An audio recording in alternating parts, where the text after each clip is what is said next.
On the morning of November 3, 1975, at approximately 7:10 hours, Allegheny County Public Works employee Robert Ennis notified the Ross Township Police Department after observing a shoe protruding from a pile of wet leaves off Babcock Boulevard, approximately 400 yards south of the McKnight Road intersection. Officers Gerald Sampson and Nina DeFalco responded to the scene. Upon removal of surface debris, the officers uncovered the partially decomposed body of a female, later estimated to be 18 to 22 years old, Caucasian, with ash blonde hair cropped above the shoulders. The victim was clad in a blue denim jacket, plaid flannel shirt, and tan twill pants. All articles of clothing were intact but saturated from precipitation earlier that week. The body had been positioned face-up with hands folded across the abdomen. Ligature abrasions were clearly visible around the neck, wrists, and ankles. No wallet or form of identification was recovered. Dental records and fingerprint comparison later confirmed the victim as Linda Jean Hoffner, age 20, a nursing student at the University of Pittsburgh, last seen departing her apartment near North Craig Street on October 30 at approximately 20:45 hours. Her roommate, Rachel Monroe, reported her missing the following morning when she failed to arrive for clinical rounds. Autopsy report, case number 75-1103, listed cause of death as ligature strangulation, supported by extensive neck bruising and bilateral hyoid fracture. The estimated time of death was between 2200 hours and midnight hours on October 30.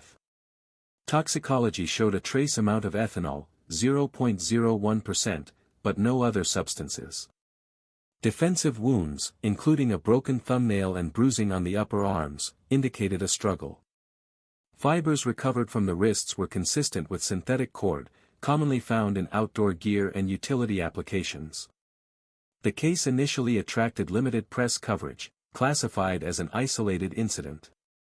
That status changed with a second discovery 27 days later.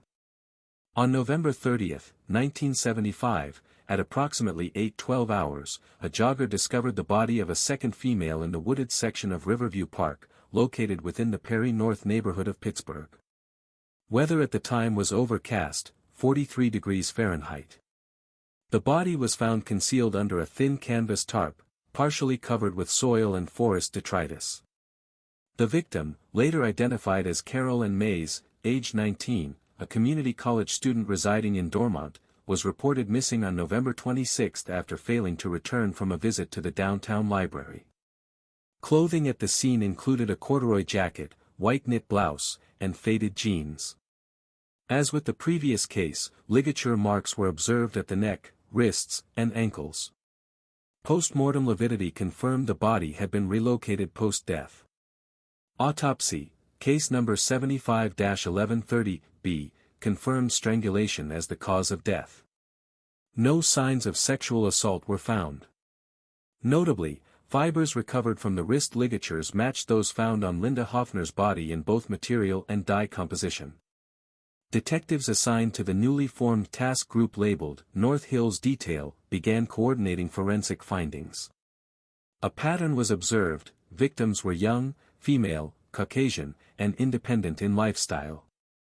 Both were students, disappeared during evening hours, and were later found in remote wooded areas. No valuables had been stolen, and no indications of sexual assault were noted. Similarities in ligature type and victim positioning suggested the same offender. A third case emerged just prior to the new year. On December 28, 1975, a Pennsylvania state trooper found a body off Route 910, near the rural township of Indiana, Pennsylvania. The victim was later identified as Jessica Elaine Murtaugh, age 21, reported missing from her job at a suburban department store 3 days earlier. As before, ligature marks and binding indicated a repeated method. Investigators now considered the possibility of a serial offender operating in and around the greater Pittsburgh region. By early January 1976, the North Hills Detail had formally linked the Hoffner, Mays, and Murtaugh murders under a single classification, serial homicide, offender unknown.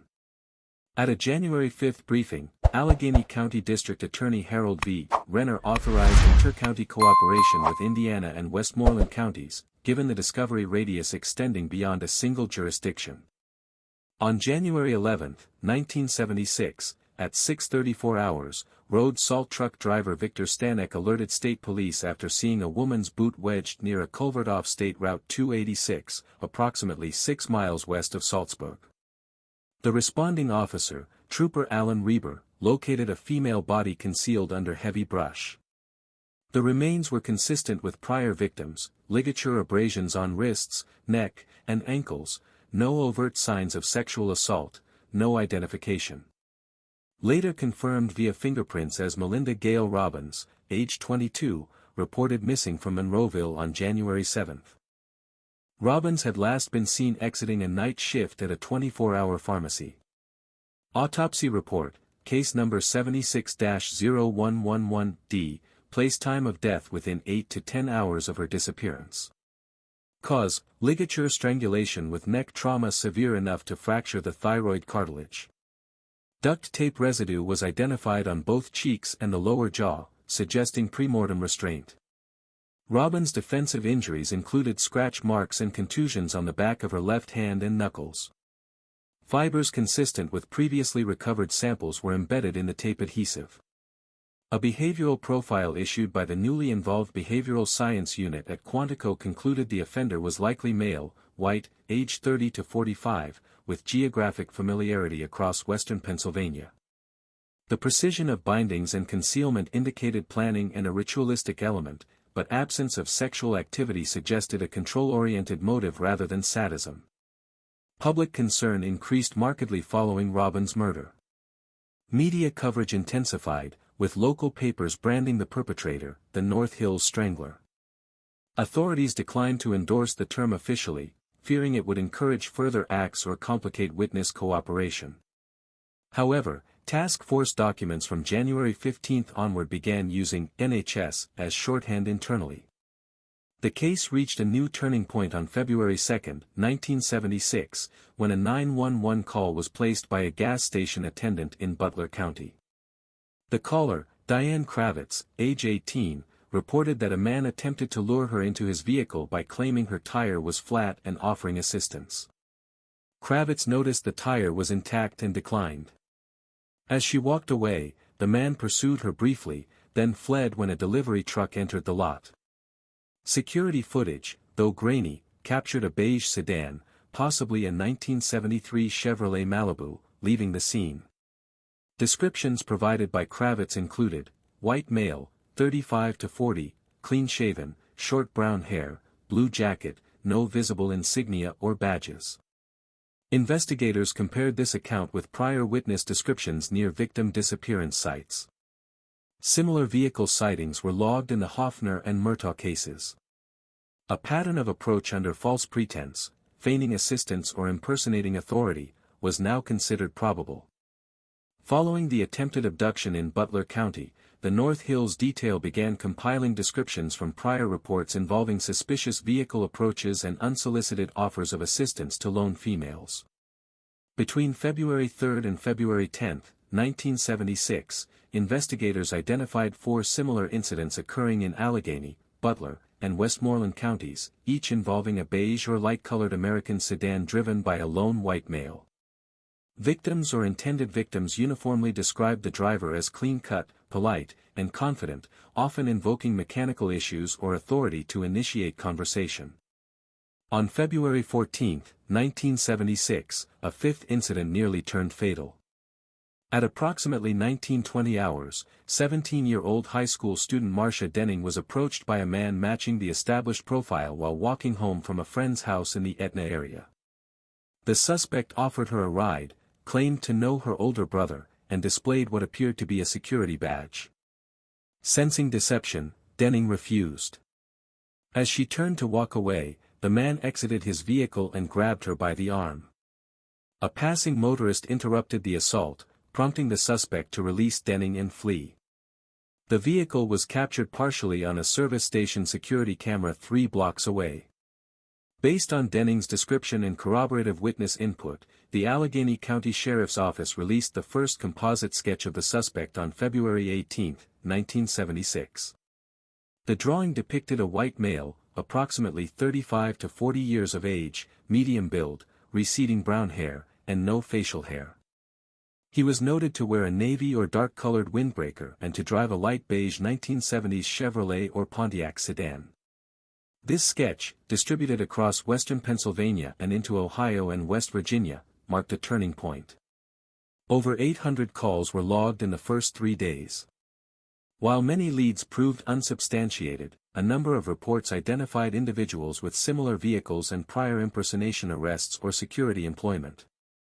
On February 22, 1976, surveillance began on 2 such individuals. The more promising lead involved a man residing in Lower Burrell, Westmoreland County, who matched the physical description and owned a beige 1972 Chevrolet Nova. Surveillance units observed no unusual behavior, and after 10 days without significant findings, the subject was cleared. Meanwhile, pressure mounted as public fear increased. Local universities, including the University of Pittsburgh and Duquesne University, began offering evening escort services for students and urged women not to travel alone. Community groups hosted town halls, and Pittsburgh Mayor Peter Flaherty allocated emergency funding for additional plainclothes patrols in vulnerable areas. Then, on March 4, 1976, the case escalated further. At 5:18 hours, the body of Colleen May Sturgis, age 18, was discovered by a volunteer firefighter jogging before his shift near Route 8 outside Shaler Township. The body was concealed in a shallow embankment approximately 200 feet from the road. Weather conditions were clear, temperature 38 degrees Fahrenheit. Sturgis had been reported missing less than 36 hours earlier after leaving an evening shift at the Oakland branch of Citizens National Bank. As with previous cases, the victim had ligature abrasions on the neck, wrists, and ankles. Her coat and purse were found 20 yards away, neither missing valuables. Post-mortem findings, autopsy number 76-0304-E, confirmed death by strangulation, with evidence suggesting the use of a narrow cord. Unlike prior victims, Sturgis showed early signs of hypothermic exposure, leading examiners to estimate she had been left alive but restrained before succumbing to environmental conditions and asphyxiation from the ligature. This deviation in method, abandoning a live victim, indicated either a mistake or an evolving tactic. Behavioral science unit analysts advised investigators that the offender may be adapting his approach due to increased media attention and mounting law enforcement activity. In the weeks following Colleen Sturgis' death, the North Hills detail accelerated patrols and increased coordination with regional task forces. Despite the mounting presence of law enforcement and the release of a composite sketch, no suspect was apprehended. Public frustration grew. Anonymous tips surged, with over 1,500 contacts logged in the first week of March alone, many of which repeated the same vague description. On March 17, 1976, at approximately 6:40 hours, Allegheny County officers responded to a report of a body found near the Ohio River Trail, west of Emsworth. The area, lightly wooded and typically used by morning cyclists, was quiet at the time. The deceased was a female, estimated early 20s, later identified as Andrea Keller, a student at Point Park College. Keller had been last seen on March 14, leaving the downtown bus terminal. Her destination, based on roommate statements, was her parents' home in Bellevue. Keller was found lying supine, arms at her sides. Duct tape residue on her wrists and mouth suggested she had been bound and gagged. Ligature marks on the neck were deep, with clear post-mortem lividity. Clothing was intact, and no signs of sexual assault were noted. A partial shoe print, men's size 10½ was recovered in the mud nearby. Autopsy, case number 76-0317-F, place time of death within 36 to 48 hours prior. Bruising on the upper thorax and clavicle suggested a struggle. Soil samples embedded in the fabric indicated she had been dragged several feet before being placed under a light covering of brush. Fibers matched those found in the previous 5 victims. Authorities now acknowledged the growing sophistication of the offender's methods, diverse dump sites, varied approaches, and timing designed to exploit low traffic windows. An internal FBI memo dated March 19 stated the unsub was exhibiting controlled escalation, with no signs of remorse or hesitation.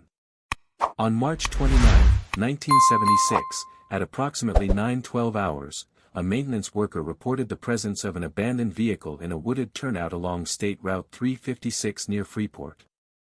The vehicle, a dark green 1971 Ford Maverick, was registered to Evelyn Ward, age 24, a secretary employed by a downtown Pittsburgh law firm. Ward had been reported missing by her sister on March 26 after she failed to return from work. The vehicle was found locked, keys missing, with Ward's purse and coat on the passenger seat. No signs of forced entry or struggle were evident inside. However, faint streaks of mud on the driver's side floor mat suggested prior entry with dirty footwear.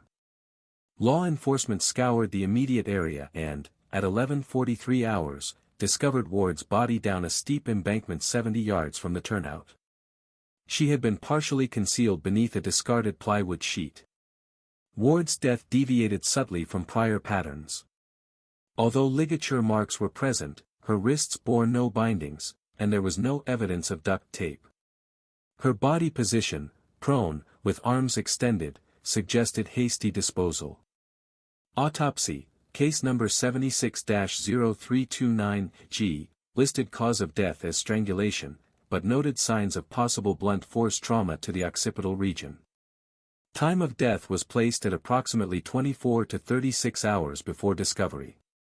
Forensic teams recovered multiple blonde hairs from Ward's clothing that did not match her own. Investigators hypothesized these belonged to a prior victim, indicating contamination from a shared vehicle or holding location. This became the first physical evidence suggesting the killer may have transported victims in a personal car for extended durations prior to disposal. The public response was immediate and intense. Following a press briefing on March 30 confirming Ward's inclusion in the case series, several universities suspended evening classes, and over 24 volunteer patrol groups formed across the Pittsburgh metropolitan area. Gun permit applications spiked by 60% within 10 days. At a task force briefing on April 1, the Behavioral Science Unit cautioned that the latest killings' erratic elements, unbound limbs, blunt trauma, rush disposal, might indicate increased agitation or risk-taking by the offender, possibly triggered by mounting media attention and police pressure. Surveillance and decoy operations were expanded. On April 11, 1976, at approximately 20:51 hours, 19-year-old Sharon Wolf contacted Ross Township Police from a payphone outside a diner on Babcock Boulevard. She reported escaping an attempted abduction by a man claiming to be a plainclothes officer investigating local disappearances. Wolf stated that the man offered her a ride while walking near her college dormitory, then brandished a badge and insisted she accompany him. When she refused, he attempted to force her into his vehicle. Wolf fought back, scratching the suspect's face before fleeing. Witnesses inside the diner confirmed seeing a beige four-door sedan depart at high speed moments later. Patrol units responded within minutes. Wolf was transported to Allegheny General Hospital for examination, which confirmed bruising consistent with attempted restraint. Under her fingernails, forensic technicians recovered tissue and skin cells, preserved for analysis. Wolf's detailed statement yielded a second composite sketch, refined using a forensic artist and based on clearer observation under better lighting. She described the man as Caucasian, 40 to 45 years old, average height and build, short light brown hair, and a noticeable scar on his left cheek. The vehicle was confirmed as a beige 1973 Pontiac Lemons with a dent on the rear bumper. The break led investigators to cross-reference prior suspect lists with registered owners of similar vehicles. Within 48 hours, the task force identified Ronald Edward Vance, age 42, a part-time security guard residing in Sharpsburg, as a match. Vance had a prior record for impersonating police in 1971 and owned a 1973 Lemons with matching description. Surveillance was initiated immediately. On April 14, Vance was observed disposing of what appeared to be rope and tape behind a closed gas station on Route 19. Officers collected the materials. Preliminary analysis showed matching fibers to those found on earlier victims. A search warrant was issued the following morning. On April 15, 1976, at 6:32 hours, Allegheny County officers executed a warrant at the residence of Ronald Edward Vance. Vance was detained without resistance. A beige 1973 Pontiac Lemons was located on the property and impounded. Inside Vance's home, investigators recovered lengths of synthetic cord, a false badge wallet, rolls of duct tape, and a stack of newspaper clippings related to the recent homicides. Multiple hair strands, later confirmed to be human, were taped to the inside of a cabinet door. Forensic testing of the rope and tape matched fibers found on 5 of the 7 confirmed victims. DNA extracted from tissue recovered under Sharon Wolf's fingernails was consistent with Vance's blood type and genetic profile under 1970s standards. Wolf identified Vance as her attacker in a controlled lineup with 95% certainty. On April 17, Vance was formally charged with the attempted abduction of Sharon Wolf, impersonating a police officer, and 4 counts of homicide, Hoffner, Mays, Robbins, and Sturgis. The cases of Murtaugh, Keller, and Ward remained open but were included in prosecutorial filings under pattern-based linkage. Vance's trial began on September 13, 1976. Key evidence included Wolf's testimony, forensic fiber analysis, matched shoe prints, and the recovered materials from Vance's property. His defense emphasized a lack of eyewitnesses to the murders and claimed planted evidence. On October 6, 1976, after 8 hours of deliberation, the jury returned guilty verdicts on all counts. Vance was sentenced to 4 consecutive life terms without parole. He died in prison in 1987 from complications related to heart disease. In 1999, preserved biological samples from Keller and Ward were tested using advanced DNA methods and linked definitively to Vance, closing all 7 homicide cases. The North Hills Strangler case remains a defining example of interagency cooperation, forensic persistence, and the value of survivor testimony in breaking serial patterns. The Sharon Wolf abduction attempt, once considered near tragic, ultimately dismantled a months-long reign of terror.